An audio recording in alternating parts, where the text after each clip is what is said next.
What's up guys, Cloudy Outdoors here. We're going to be going through my car and we're going to be checking out what's inside and what's outside my car and what we use to camp and what I've been using as my gear and setup. This is what we got here. We got my 4Runner. I know it's December time, so I got my garland with the Christmas lights on. So just what we see right now, obviously we see tires, we see the bumper and the lights, all the lights in the roof rack along with the gun box on the top, but we're going to be getting into that a little bit later. So right here down at the bottom, we got some Falcon Wild Peak AT3. They are 285 by 70 by 17s. And then we're also rocking some 17-inch Raceline Defender wheels. They're going to be -12 offset because for my car I needed -12 offset to be running the 33 tires without having to cut too much. I'm still looking to go above 35s at some point. I just need to get a body mount. Coming over to the front of the car, we have a move bumper. So when I was about 17 years old, I ripped off the front bumper. Didn't have enough money to buy a new one, so I welded my own together. I love it. One thing that I will recommend is you probably need to reinforce your bumper brackets that connect your bumper to the frame. I kind of like to go with the cheapy setup because I don't have that much money to do so. But if you look on the bottom left, you got pretty much your typical Baja design switch or pods. You get them on Amazon. They're about 60 bucks. I'll put in the link. By the way, I'm not an affiliate for any of these people or any of these companies, so I will still put them in the link, but I'm not an affiliate for them. If companies are willing to reach out to me, we can get out products to you guys as soon as possible. We got about a 20-inch light bar. It came with the bumper. You can get a 20-inch cutout, so then I got the 20-inch cutout with the light bar in the front. Cost me about, I believe, 60 bucks for the light bar. Now moving to the top, you got ditch lights with the CBI brackets. The CBI brackets were not expensive at all either. These are probably the cheapest in the market, but then they also do probably the best job as far as not having to jimmy rig so much off your car. I picked up the CBI brackets for around 60 to 70 bucks, I believe, with the ditch lights, and once again, it's another 50 bucks there. So all in all, it's not too bad. I really recommend both the light bar and these pods. These pods are super bright. If I could show you guys in the dark, it would do so much more justice, but we have so much light other than this top light bar, which I'll get into. Before we go up to the top, because I know a lot of people are wondering what's going on up at the top, I want to cover what we got for suspension and what we're rocking with. So for Toyota people, we're very familiar with what's called Dobinson shocks or suspension. You got Dobinsons. They're just the basic stock suspension essentially, but with a 2.5-inch lift on the front and a 2.5-inch lift in the rear. However, though, these have heavy duty coils on them, so what that'll do is it'll hold up the bumper a little bit better while also giving it a more plush ride. These do a great first job for first time beginners. They're pretty much the competitor to Bilstein's, and they do an amazing job. Super plush ride. For the most part, as long as you don't have a lot of weight in the front. If you're going with the stock suspension with the stock coils, it does an amazing job. Now going to the upper control arm, this is a JBA upper control arm made for obviously my Toyota 4Runner. It's an 03 to 09. This does an amazing job as well. So when I got the 2.5-inch lift, I noticed that there was a lot of rebound. So this upper control arm did an amazing job reducing the amount of bucking in the front, so then I can have a more plush ride in the front, because with so much more weight in the front, it's going to cause a lot of bucking and a lot of spring overload on this coil. Now going to the rear of the car, I don't have a bumper just yet on the car, but I'm looking to probably get a tube bumper. I want to point out this exhaust right here. This exhaust from Gibson is amazing, and once again, another cheap, practical piece that you can add to your vehicle at any point, and it sounds amazing. It gave me about half a gallon to a whole mile per gallon back into the vehicle, which is amazing, because without it I would be getting about 9 miles to the gallon on the streets. One thing that I will recommend for people that are looking to get this Gibson exhaust is when you get the Gibson exhaust, you definitely should probably take it to a welder, or take the car itself to a welder at some point and have all the pieces welded. It comes in many different pieces. So when that happens and you assemble them all together, it sounds amazing when it idles, but when you get to the higher RPMs, it starts to sound like it's sucking in air. And so I took it to a welder and had all those pieces that had air pockets in them. I had them weld up that air pocket so then now it sounds throatier and it doesn't sound like it's sucking up air at higher RPMs. I recommend getting on 4Runners is definitely tinted windows, especially if you have leather seats. If you have leather seats, you understand how hot it gets inside of the vehicle. It gets up to about 130 degrees, and with these tinted windows, it probably dropped it down to honestly like 100 degrees within the cab, which is amazing. I'm running about a 25% in the front, and then everything else to the rear is about a 15% tint. Now we're gonna be going up to the front of the car, so then I can start showing you guys what's on the top of the car.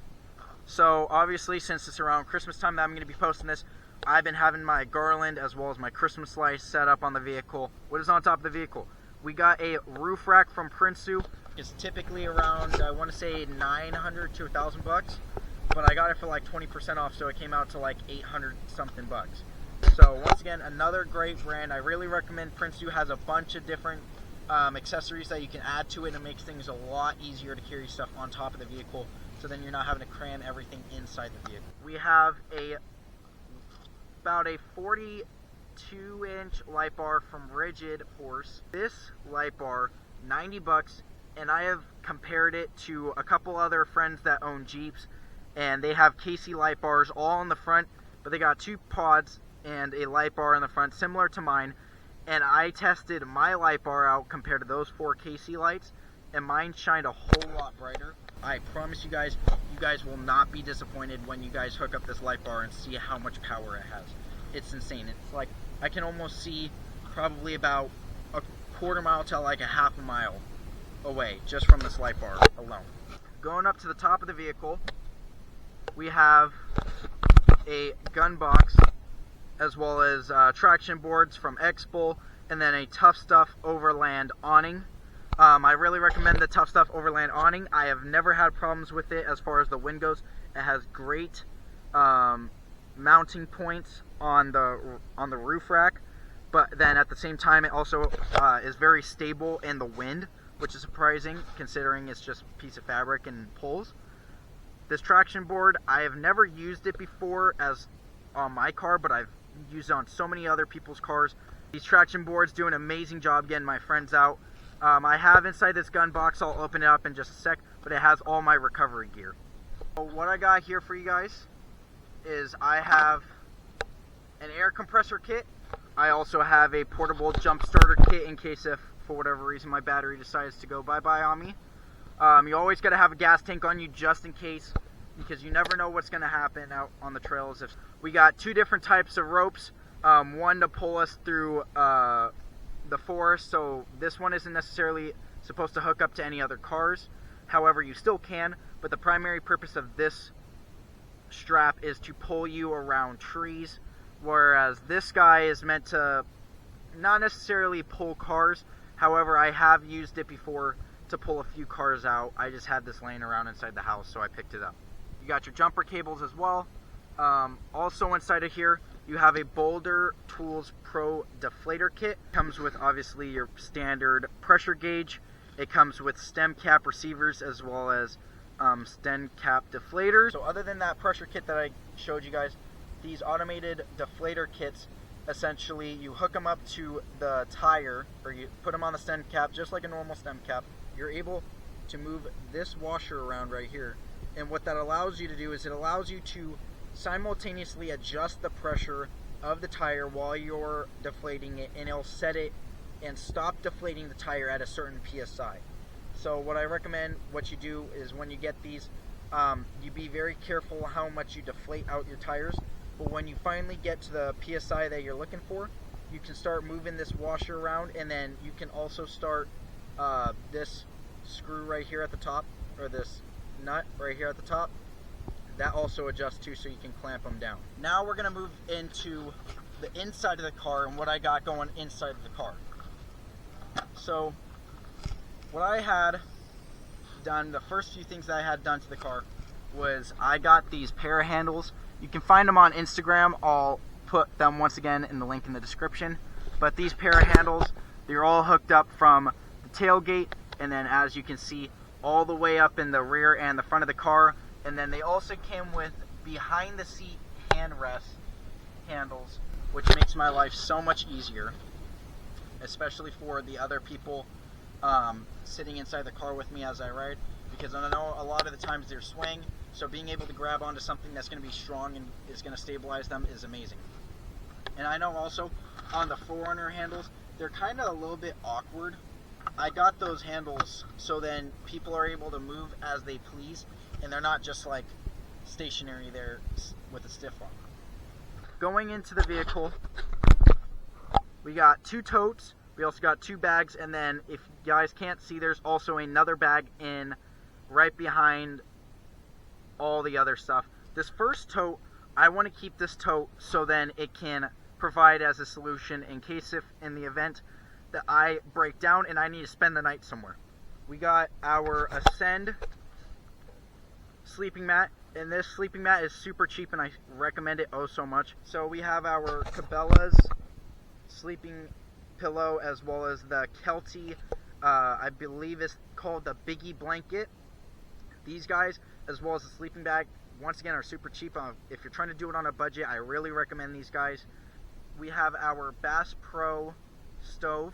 It's a 2-burner high output stove, and it does an amazing job keeping all my stuff warm during the night and heating stuff up just as quick as well. I have a Lodge cast iron skillet with the handle here, and that does its purpose as well. We also have another tiny little pan from Ascend, and this is like a little egg fryer, so it does an amazing job cooking all my eggs. If I want to make myself egg sandwiches or egg and cheese burritos, it does a perfect job doing that.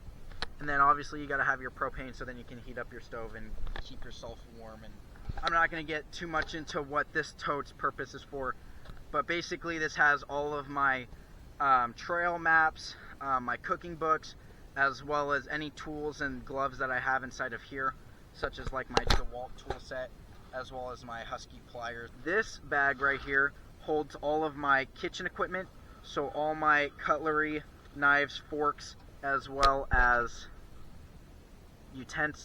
not utensils, but cups, bowls, and plates, as well as a meat thermometer.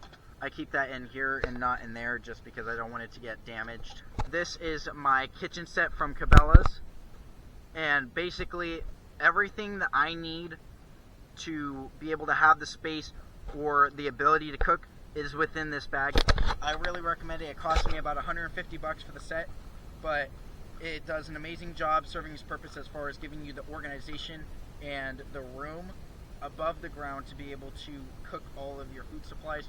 It comes with its own cabinet area or cloth cabinet area, so you can store all your cups, bowls, plates, knives, forks, anything that you can think of that can help you alleviate the stress of having everything clustered can be put into that. It gives you additional counter space. There's 3 different types of counters, and there's also a sink built into it, not like an actual working sink, but it's like a bin that you can use as a sink, so then you can clean all your stuff. When you get the 03 to 09 4Runner with the all-wheel drive Sport Edition package, it's going to come with your center lockers as well as your high 4 and low 4s. I do have this RAM mount here. I did mount it to the center console.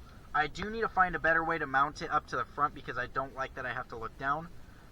So if anyone has any suggestions on how to put the RAM mount onto the center console and they have the same vehicle as mine, doesn't matter if it's a Sport Edition, give me a comment explaining how you're supposed to do that, and I can do that because I would like to stay safer on the road as well. We have a Pioneer 8-inch touchscreen display. It cost about 500 bucks at the time, but I believe they rose the price of it now to around $550. It's a great first touchscreen radio, and it serves its purpose. It does an amazing job. Changing it from the CD record player to the Pioneer touchscreen actually put more power into the speakers itself. So if you're looking to also upgrade the sound quality and the efficiency of your speakers, I recommend also getting the radio. Now, looking at the cheapy Amazon Special Switch Pros, you can pick this stuff up on Amazon for about 115 bucks compared to getting the Switch Pros for 550 bucks. And once again, it was super easy to install. It came with the fuse box. It came with all the wiring and harnesses and whatnot, so it made life so much easier for me. It took me about 45 minutes to an hour to hook up this thing. Like, it was stupid easy, and I've hooked up a Switch Pro before, and it's a lot harder. There's so many more parts and pieces that need to go together to it. Moving on to the last piece of the puzzle, we have our pedal commander control module. Now, this thing does an amazing job, especially for V8s. Now, when you get the V8, or I'm not sure if it is the same issue as the V6, but it has anti-lag in the vehicle, so it takes a while to get the car moving. And then when you start to get the car moving, when you're trying to like mash the pedal and whatnot to get some actual force out of it, it sucks your gas out. Now, what this does is it doesn't help you on your gas mileage. However, it does help in off-roading situations as well as just overall comfort in the ride. As you guys see, you guys have an Eco mode available, City, Sport, and Sport Plus. Obviously, Eco mode stands for economy, and then City, Sport, and Sport Plus. As you go up further, the more torquier the car will be because of how responsive you are with the pedal. So that is the complete tour of my car. Like I said, we went over the bumper, we went over all of the lights, as well as the tires, the wheels, the suspension kit, the handles, as well as everything in the interior. As you guys see, we have everything from our roof rack, such as our awning, our traction boards, and our gun box. And then, to keep it festive, we got the Christmas lights. Thank you guys so much for watching. I hope you guys have a great rest of your day, and I'll catch you in the next video. Peace.